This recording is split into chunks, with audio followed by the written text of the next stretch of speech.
ভগবান শিবকে তার আসল রূপ দেখে কি বলেছিলেন সিদ্ধিদাতা গণেশ?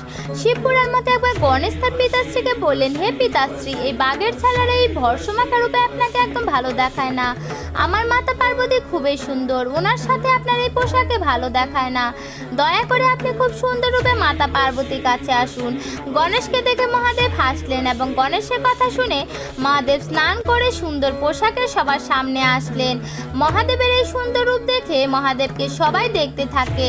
মহাদেবের এই সুন্দর রূপ এতটাই ছিল যে বিষ্ণুর মোহিনী অবতার কিছুই না। গণেশজি এক নিমেষে নিস্তব্ধ হয়ে গেলেন আর পরক্ষণে বললেন, পিতাশ্রী, আপনি আমাকে ক্ষমা করে দেবেন, কিন্তু আপনি আবার আগের রূপে ফিরে আসুন। তখন মহাদেব বললেন, কেন পুত্র? কিছুক্ষণ আগে তুমিই তো এই রূপে দেখতে চেয়েছিলে। এর উত্তরে তখন গণেশজি বললেন, ক্ষমা করবেন পিতাশ্রী, আমার মাতার থেকে যদি কেউ বেশি সুন্দর হয় তাহলে